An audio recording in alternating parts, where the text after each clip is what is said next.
बिस्मिल्लाहिर्रहमानिर्रहीम। अस्सलाम वालेकुम स्टूडेंट्स। आज हम चैप्टर 1 क्वाड्रेटिक इक्वेशन की एक्सरसाइज 1.1 के कुछ पार्ट्स देखेंगे। तो पहला जो इसमें पार्ट है, इसमें हमें कह रहे हैं कि आपने स्टैंडर्ड फॉर्म में लिखना है क्वाड्रेटिक इक्वेशन को। लेकिन जो है वो हमारे पास, उससे पहले मैं आपको कुछ चीज़ें बताना चाहूँगा कि हमारे पास जो क्वाड्रेटिक इक्वेशन होती है उसकी स्टैंडर्ड फॉर्म है क्या। ax² bx plus C is equal to zero where a is not equal to zero. ठीक है, a जो है वो ज़ीरो के इक्वल नहीं होगा। क्यों? कि अगर हम a को इक्वल टू ज़ीरो रख देंगे तो फिर हमारे पास क्वाड्रेटिक इक्वेशन नहीं रहेगी। और क्वाड्रेटिक इक्वेशन की पहचान ये है कि उसमें हमारे पास x की जो पावर है वो 2 होती है। ठीक है, अगर x की पावर 2 नहीं होगी, अगर इस इक्वेशन को, अगर a ज़ीरो होगा तो ये इक्वेशन ज़ीरो हो जाएगी, तो ये फिर लीनियर इक्वेशन बन जाएगी। लीनियर इक्वेशन वो होती है जिसमें x की डिग्री 1 हो या x की पावर 1 हो। अब क्वाड्रेटिक इक्वेशन को सॉल्व करने के 3 मेथड्स हैं।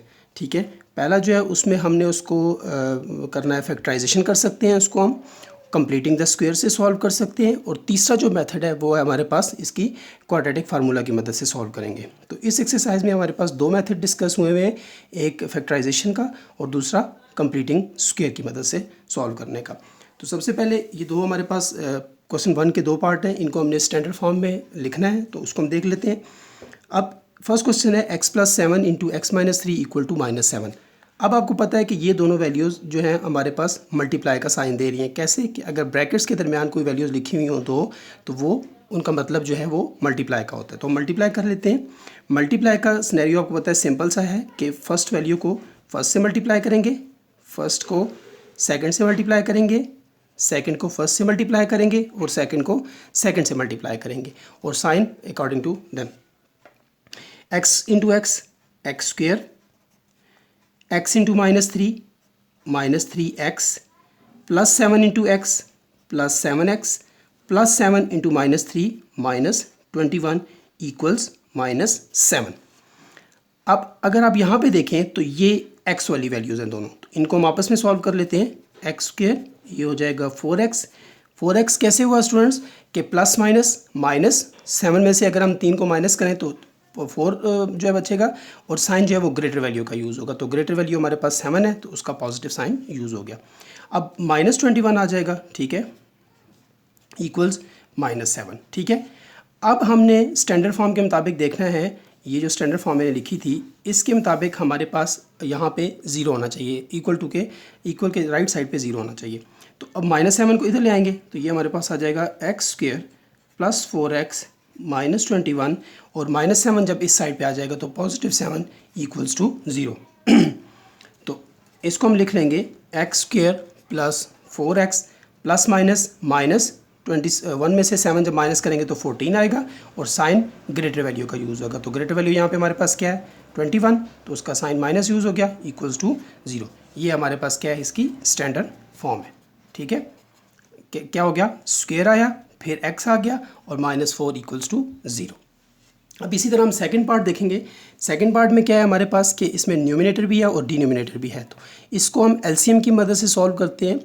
जब भी किसी फ्रैक्शन के दरमियान पॉजिटिव या नेगेटिव का साइन हो तो हम हमेशा एलसीएम की तरफ जाते हैं। तो इसका एलसीएम आपको पता है, 7 और 3 का एलसीएम निकाल लेते हैं। एलसीएम बड़ा सिंपल सा इसका तरीका निकालने का, हम देख लेते हैं। ठीक है, 3 और 7 में पहले हम 3 पे डिवाइड करेंगे तो यहाँ पे 1 हो जाएगा, 7 पे, और फिर 7 पे डिवाइड करेंगे तो ये भी 1 हो जाएगा, और 7 3 ज़ार कितना हो गया? 21 इसका एलसीएम आएगा। तो 21 जब इसका एलसीएम आएगा तो हम 21 से मल्टीप्लाई कर लेंगे तीनों साइड पे। 21 इंटू फर्स्ट वैल्यू, फिर यहाँ पे सेकंड वैल्यू के साथ मल्टीप्लाई कर लेंगे, और इधर वहाँ पे भी 21 के साथ मल्टीप्लाई कर लेंगे।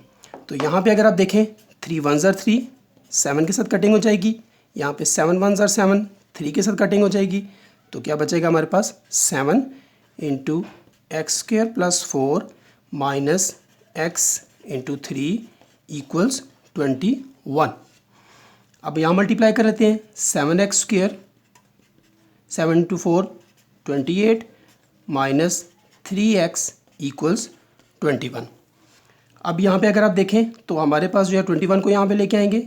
7x square plus 28 minus 3x minus 21 equals 0। अभी आपको पता है रियल नंबर आपस में सॉल्व हो जाएंगे। 28 माइनस 21 तो कितना आ गया 7। तो अब इस 7 को हम लास्ट में लिख लेते हैं +7। क्यों कि आपको पता है कि जो स्टैंडर्ड फॉर्म है उसमें पहले स्क्वायर क्यों होना चाहिए, फिर x होना चाहिए, फिर हमारे पास कांस्टेंट नंबर होना चाहिए इक्वल टू 0। तो ये हमारे पास क्या है, इसकी स्टैंडर्ड फॉर्म है। ठीक है। अब स्टूडेंट्स अगर लेट्स सपोज ये यहाँ पे 7 ना होता, लेट्स सपोज ये इस तरह होता, कोई आपसे ये अगर पूछे कि क्या ये भी क्वाड्रेटिक इक्वेशन है कि नहीं, तो बिल्कुल है। क्यों कि हमने सिर्फ x की पावर को देखना है कि यहाँ 2 होनी चाहिए। कांस्टेंट नंबर है या नहीं है वो मैटर नहीं करता। अगर हमारे पास x यहाँ पे है या नहीं है, मतलब अगर 3 की जगह मतलब जो है वो 0 हो जाता तो x ख़त्म हो जाता, तो फिर भी हमारे पास ये क्वाड्रेटिक इक्वेशन रहती। क्यों कि हमारे पास x की जो पावर है वो 2 है। जी तो स्टूडेंट्स अब इसका ये 5th पार्ट हम देख लेते हैं। ये सारे इसके फर्स्ट क्वेश्चन के 6 पार्ट हैं, ये सारे एक दूसरे से मिलते जुलते हैं, तो इसलिए मैंने फर्स्ट सेकंड करवाया, मैं 5th की तरफ जा रहा हूँ। अब इसको भी अगर आप देखें, यहाँ पे न्यूमिनेटर और डिनोमिनेटर है और दरमियान में दो फ्रैक्शन के दरमियान नेगेटिव साइन है, तो इट्स मीन हम एलसीएम की तरफ जाएंगे। एलसीएम उसी तरह x और x+4 जो है वो दोनों जो है वो यहाँ पर भी मल्टीप्लाई होगा, इस वैल्यू के साथ भी मल्टीप्लाई करेंगे और लास्ट में इस साइड पर भी मल्टीप्लाई करेंगे। ठीक है। एक तो स्टूडेंट ये तरीका है जो इससे पीछे मैंने आपको क्वेश्चन 2 में भी समझाया है। अगर उसमें आप शॉर्टकट थोड़ा सा करना चाहें, ठीक है, तो अब ये भी कर सकते हैं कि आप जो है एलसीएम के केस में ये दोनों डिफरेंट वैल्यू हैं, x+4 और x, तो दोनों हम यहाँ पे मेंशन कर लेते हैं। ठीक है। और यहाँ पे जो है ये यूँ क्रॉस मल्टीप्लाई कर लेते हैं। ठीक है। तो ये आ जाएगा x+3 × x और इस वैल्यू को इसके साथ। लेकिन ये आपने स्टूडेंट्स माइंड में रखना है कि डिनोमिनेटर में ये वैल्यू यहाँ पे लिखनी है, जो बाद में राइट हैंड साइड पे जो वैल्यू होगी उसके साथ मल्टीप्लाई हो जाएगी। ठीक है। सेम क्वेश्चन 2 की तरह से थोड़ी सी ट्रिक चेंज है इसमें, तो मैं आपको दोनों तरीके से करवा देता हूँ कि जो आपको अच्छा लगे आप वो देख लें।